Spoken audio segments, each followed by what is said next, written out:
Okay, let's take a look at a few sponge cases. But first, let's take a look at the following video clip.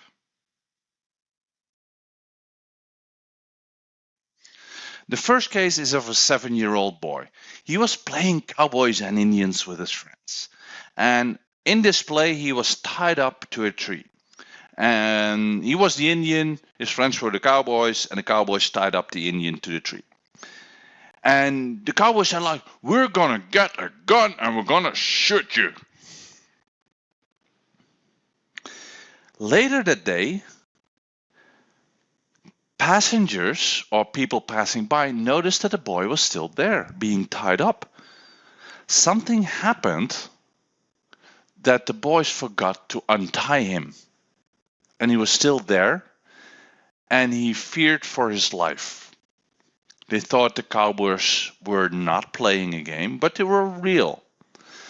Because he had this fear of dying, this intense, shocking fear of dying, his lung alveoli started to grow, and he eventually developed lung cancer.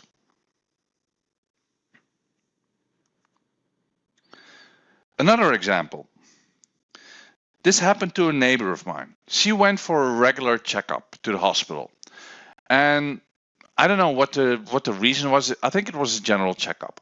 She went into the hospital. She had some signs. She went into the x-ray machine. And she had to come back a few days later for the results.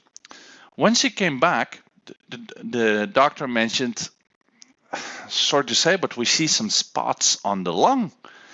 You have lung cancer. And she was terrified, as you can imagine. She went home and she was in this fear, this panic, because the doctors also mentioned there's nothing we can do for you. Just go home and do whatever you want to do.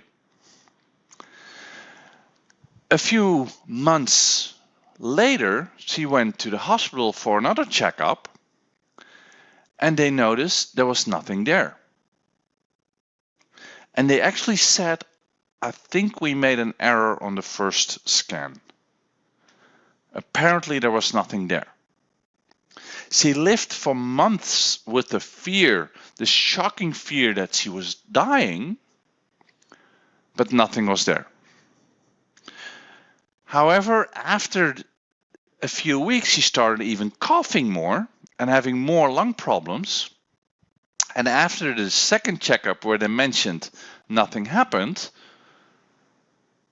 a few weeks later, she went back to the hospital for another scan, her third scan. And now the doc said, "Now we're sure there is something going on there and we cannot do anything." So in this case, what happened before, we don't know. But the actual diagnostics, the hearing you have lung cancer, was so traumatic for her that she actually felt the fear of dying, the death fear, the death conflict.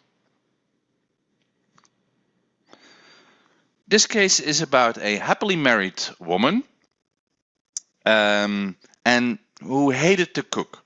They had enough money, so they always hired a help in the household and somebody who could take care of the cooking also. Although she hated to cook, she thought she had a lot of knowledge about it, and she wanted to play the boss in the kitchen. That doesn't work well if you are hiring other people to do the cooking for you, right? And she worn out already several maids and cooks because of her bossing around. And she had a hard time replacing every single maid that was leaving. The more maids she went through, the harder for her it became to find a new good maid, a new good cook. But finally, after a long and tedious search, she found a new one. And her cooking was amazing. Was really, really nice.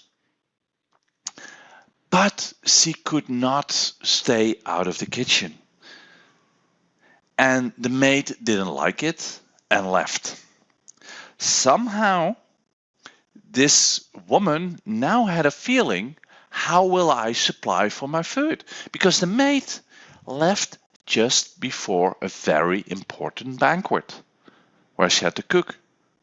Now I cannot supply the food, now I have not the food, and that was the shock or the conflict of this woman.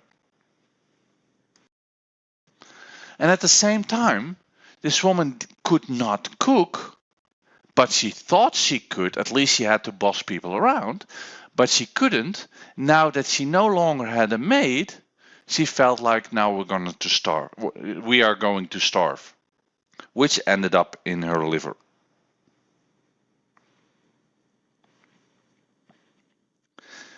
This is Minta. Minta is a happily gorilla in the zoo of Apeldoorn in the Netherlands.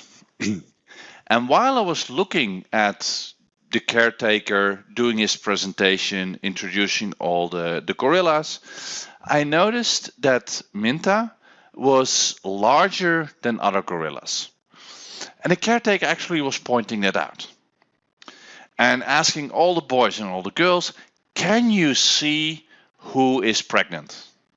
And most of the boys and the girls pointed to Minta, and he said like, yes, but she's not. I don't know.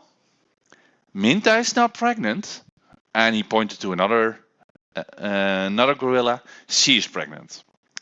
Minta looks pregnant. She's bigger, but we don't know why. We know exactly what every gorilla is eating, so we have no clue why Minta is bigger than other gorillas. So I walked up to the caretaker after his presentation to have a chat, because I just love animals and I want to know. And I had an idea. So I asked, so why is Minta bigger? I said, we don't know. And it's not fat, because we know exactly what Minta is eating, and it's not fat. I said, could it be that she feels alone? And he was like, huh? How do you know? The weird thing happened. Minta is the only gorilla in the entire zoo that was not born here. She's the only gorilla that was born in the wild. So my assumption is she feels not at home, she feels left out, which is a sponge brain kidney collecting tubule theme that affects more water storage, and more water storage makes that you're bigger with water, with edema. That's the story of Minta. Meet Mauline. Marlene is a student of mine, and when we were in a training discussing the sponge brain tissue, she shared the following story. She won a trip to Cancun, Mexico, from a part-time company she was working at.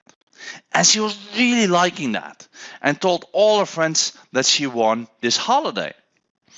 And Marlene went to do the research and what she could do there, what she could see there, where she would go, how the weather was like. And she went to the shops to buy new swimming gear to make sure that she had enough spending cash. And in the meantime, she also had to go to her boss just to ask for a few days, for her boss for the other company, just to ask for a few days of leave so she could go to Cancun. But the boss denied. He said, you have here a job to do and you cannot leave this. She was in a shock. She did not see that coming. It's almost like she already ingested the trip to Cancun, but she couldn't really swallow it. She couldn't really get it through her system, in her system. And now she started to be obsessed with how to deal with that. Would she quit her full-time job? Would she call in sick? What other strategies would work? A few days later, she got notice from her full-time job that she did got the time off, and she found a replacement for the time being. They found a replacement for the time being. And the next day she got tonsillitis. In the adaptation phase, in this case, the tonsils of Mauline grew larger, more cells, more function, almost to be able to swallow what she wanted to get faster and better.